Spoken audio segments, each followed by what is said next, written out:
হে জগতবাসী, আজ আমি শামীম আলী চিশতি আপনাদের সামনে উপস্থিত হইলাম একটি আলোচনা নিয়ে। সে আলোচনাটি হলো যে এই পৃথিবীতে যারা মুক্ত না তারা পরকালেও মুক্ত নয়। এই কালে যারা মুক্ত সেই কালে তারা মুক্ত। তবে এই মুক্ত বিষয়টা কি?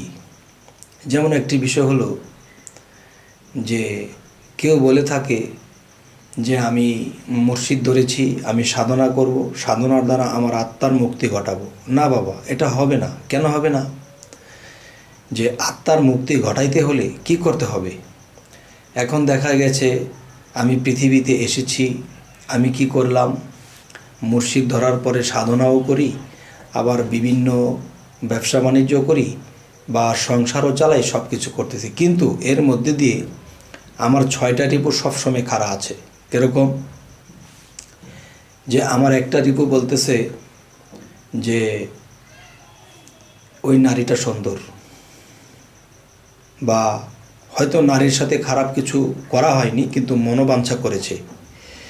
তখন মনোবাঞ্ছা যখন হলো তখন দেখা যায় তার একটা ঘাটতি হয়ে গেল। আরেকটা বিষয় হলো এমুকের এত সম্পদ, এত ধনী লোক, তো আমার যদি হতো। তখন দেখা যায় যে এই যে একটা আশা করলো। তো আরও একটি বিষয় হলো যে সংসারে যাই কিছু আছে এই দিয়ে চলে, কিন্তু দেখা যায় আরও কিছু করার জন্যে দাবাদাবি করে, আবার সাধনাও করে, আবার মুর্শিদের কাছেও যায়। তখন কি হবে? তার এই সাধনা কাজে আসবে না। তাহলে দুনিয়াতে যার অনেক সম্পদ আছে সেই সম্পদের দিকে লক্ষ্য করে কিভাবে সম্পদ রক্ষা হবে, আবার চিন্তা করে কিভাবে সাধন করলে আত্মার মুক্তি হবে। তবে দেখা যায় বাবা, যখন আপনি পূর্ব দিকে তাকিয়েছেন তখন পশ্চিম সাইড নেই, যখন আপনি পশ্চিমে তাকাইছেন তখন পূর্ব সাইড নেই। তার মানে আমি যা পিছনে দেখি না তা আমার জন্য নেই। তো এই জন্য বলি যে আমি যে কোনো একদিকে তাকাতে হবে। যেমন হজরত ঈসা আলাইহিস সালাম বলেছে, নাঙলে হাত দিয়ে যারা পিছনে তাকায় সত্যই বলিতেছি তারা পথ হারাবে। তো এই জন্য আল্লাহমুখী যে হয়েছে, আল্লাহর দিকে তাকিয়ে থেকে আমি যখন চলতে থাকবো তখন পিছু ফিরে যখন আমি তাকাবো না, তখন সেটা পিছনের বিষয়টা আল্লাহ নিজেই দেখবে। আর আমি যখন আল্লাহর দিকে এক চোখ করেছি, পিছনে আবার চোখ করেছি, তখন একদিকে চাইলে আরেক দিকে নাই, ওদিকে চাইলে এদিকে নাই। তাই আল্লাহ মানুষকে সামনের একটা সাইডে চক্ষু দিয়েছে, পিছন দিয়ে দেয়নি। কারণ যেদিকে মানুষের রূপ করবে সেদিকে অগ্রসর হবে, এবং সেই সাইডটি অগ্রসর হবে, সেই সাইডটি সে উন্নত করবে। যদি কেউ দুনিয়ার ধন সম্পদের জন্য লেগে যায় তো হয়তো একদিন ধন সম্পদ হয়ে যায়, কিন্তু কেউ যদি সমস্ত দুনিয়াবি ত্যাগ করে বলতে কি, দুনিয়ার লোভ লালসা ত্যাগ করে যখন আল্লাহর দিকে রওনা দিয়েছে তখন সে একদিন আল্লাহকে পায়। তবে হে জগতবাসী, যে যারা এই কথাগুলো বলে তাদের জন্য আজকে আমার এই আলোচনাটি, যে বলে থাকে যে আমরা মুর্শিদ ধরেছি, আমরা সাধনা করি, আমরা মৃত্যুর পরে আত্মার মুক্তি নিয়ে নেব, আমাদের আত্মার মুক্তি হয়ে যাবে। না বাবা, আত্মার মুক্তি বলতে কি, এই পৃথিবীতে যে মুক্ত না সে পরকালেও মুক্ত নয়। আমার সম্পদ আছে, সম্পদের দিকে আমি যুক্ত হয়ে আছি, সুন্দর নারীর দিকে আমি মনটাকে ঝুঁকিয়ে রেখেছি, যুক্ত হয়ে আছি, আমার চাওয়া পাওয়া আমিত্বর দিকে আমার মন আছে, তাহলে সেদিকে আমি যুক্ত হয়ে আছি। যারা দুনিয়ার মধ্যে যুক্ত হয়ে থাকবে তারা পরকালে মুক্ত হতে পারবে না। এবং এই পৃথিবীতে যারা মুক্ত তারা আখেরাতেও মুক্ত, পরকালেও মুক্ত। তাহলে দুনিয়াতে মুক্ত সেই বিষয়টি কি করে? সেই বিষয়গুলো হলো যে দুনিয়াতে আমার জায়গার সম্পদ অনেক কিছু আছে, হঠাৎ করে শুনতে পেরেছি যে আমার একটা জমি একজনে দখল করে নিয়ে গেছে। তখন আমার কানে খবর এলো যে আপনার জমিটা তো এমনি দখল করে নিয়েছে। তখন আমি হেসে হেসে বলছি, আচ্ছা যাক, যার ভাগ্যেটা সে তো নেবেই, আমার ভাগ্যে থাকলে আমি পাবো। কিন্তু এই কথা বলো, কিন্তু তিনি বিচলিত হলো না, তার মানে সেই সম্পদের সাথে সে যুক্ত নয়। আরও একটি বিষয় হলো, সে একটি কাজে দেখা গেছে বরিশাল গিয়েছে বা ময়মনসিংহ গিয়েছে ঢাকা থেকে, হঠাৎ করে একটা ফোন তার কাছে গেল যে আপনি কোথায় আছেন? যে বাবা আমি একটু বরিশালে এসেছি একটা কাজে। তখন বলল আপনার ছেলেটা তো মারা গেছে, ওহো, ছেলেটা মারা গেল, আচ্ছা ঠিক আছে, তোমরা দাফন কাফনের ব্যবস্থা করো, আমি আসতেছি, আমার আসতে একটু দেরি হতে পারে।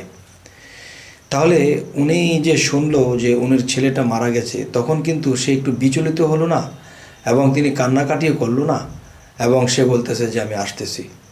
তাহলে তার মানে কি, এই পৃথিবীতে তার সন্তানাদি আছে, তার সম্পদ আছে, এই এই সম্পদের প্রতি এবং সন্তানাদির প্রতি তার ওরকম মায়া মহব্বত নেই। শুধু একমাত্র মায়া মহব্বত আল্লাহকে পাইতে সে নিজেকে কুরবান করে দিয়েছে। তার মানে আল্লাহ যদি বাঁচিয়ে রাখতো, তোর বেঁচে থাকতো, আমি চিৎকার দিলে তোর আসবে না। তবে কি, সে চিৎকার যে দেবে, কিন্তু বলা হয়েছে হাসরের দিন আমার ছেলে আমাকে চিনবে না, আমার মা আমাকে চিনবে না, আমার বোন আমাকে চিনবে না, আমার স্বামী আমাকে চিনবে না, আমার স্ত্রী আমাকে চিনবে না। তাহলে সেই দিন আমাকে কে চিনবে? সেই দিন আমাকে যে চিনবে, তাকে যদি আমি আজকে চিনতে না পারি, তার জন্য আজকে আমি চিৎকার করতে না পারি, তা সে কোনো দিন আমাকেও চিনবে না, এবং সে আমার জন্যও কোনো দিন চিৎকার করবে না। তবে যাদের জন্য আমরা চিৎকার করব, তারা কিন্তু আমার কোনো কাজে আসবে না। যাই হোক, সেটাও কোনো কথা নয়।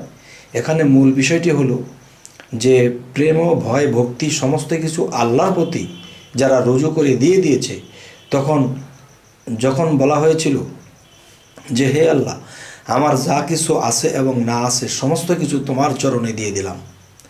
এখন যদি আমি কেঁদে দিই, এখন যদি কেঁদে বলি যে আমার সন্তানটা মরে গেল, আমার সম্পদটা নিয়ে গেল, আমাকে এমুকে অসম্মান করলো, তাহলে আল্লাহর কাছে আমি আটকে যাব। আল্লাহ কি বলেছে? আল্লাহর কাছে কি বলেছি? আল্লাহ, আমার বলতে কিছু নেই, সমস্ত কিছু তোমার চরণে, তোমার কুদরতি চরণে আমি লুটিয়ে দিলাম। তখন দেখা যায় যে আল্লাহর কুদরতি চরণে যখন আমি সমস্ত কিছু লুটিয়ে দিলাম, তাহলে আমি তো আল্লাহর, আমার যা কিছু আছে তাও তো আল্লাহর, এবং আমিও তো আল্লাহর। তাহলে আমি আল্লাহর সম্পদের জন্য আমি কি কাঁদব? আমি কি আল্লাহর যে একটা মানুষ পৃথিবীতে জন্ম হয়েছে আমার উসিলাতে, আমি কি তার জন্য কাঁদবো? সেটাও তো আল্লাহ। এখন সেটা আল্লাহই বুঝবে। আমি এখন তার জন্য কাঁদবো, এখন আল্লাহ বলবে কি তুমি কাঁদো কেন? যে আমার সন্তান মারা গেছে। তাহলে আমার যে সন্তান মারা গেছে, তাহলে এটা তোমার সন্তান, তাহলে বোঝা গেল তোমার বলতে কিছু আছে। তাহলে যারা সত্যিকার অর্থে আল্লাহর কুদরতি চরণে যে নিজেকে বিক্রি করে দিয়েছে, তার আচরণ, তার কথা এমনই হবে, কারো জন্যে এত মায়াদয়া করবে না। তবে সেই মায়াদয়া করতে হবে, একজন মানুষ বিপদগ্রস্ত হয়েছে, তাকে আমি উদ্ধার করলাম, তাকে আমি হেল্প করলাম, তাকে আমি ভালোবাসা দিয়ে, আদর দিয়ে, তাকে অনাহারি থাকলাম, তাকে কিছু খাইয়ে দিলাম, তার মাথায় হাত বুলিয়ে দিলাম, এতটুকু ভালোবাসা রাখতে হবে। আমি সৃষ্টি হয়ে পৃথিবীতে এসেছি, আরেকটা সৃষ্টির জন্য আমার এতটুকু ভালোবাসা রাখতে হবে। আচ্ছা, এই জন্যই বলা হয়েছে যে মানব সেবাই পরম ধর্ম। এখন কেউ বলতে পারেন যে নিজের সন্তানের জন্য সে কাঁদবে না। নিজের সন্তান কই? যেদিন সে আল্লাহকে নিজের সমস্ত কিছুকে অর্পণ করে দিয়েছে আল্লাহর কুদরতি চরণে, তখন সমস্ত কিছু তো আল্লাহর হয়েছে। এখন আল্লাহই বুঝবে যে সে মৃত্যুবরণ করলে কেন, এবং মৃত্যুবরণ করার পরে তিনি কোথায় যাবে, এবং আল্লাহর সম্পদ এখন আল্লাহ বুঝবে। তবে এই কথাটি আজকে যে বলা হচ্ছে, এই কথাটির মূল বিষয় হলো, এটি মহাপ্রেমিকের বিষয়। সর্বত্যাগী অনুরাগী তিনি হন বৈরাগী, এরকম একজন ব্যক্তির জন্য আজকের এই আলোচনাটি। সকলে এই আলোচনাটা মেনে নাও নিতে পারে।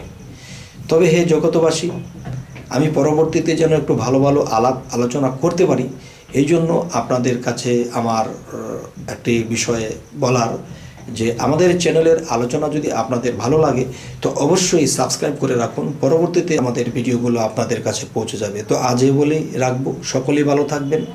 আল্লাহ হাফিজ।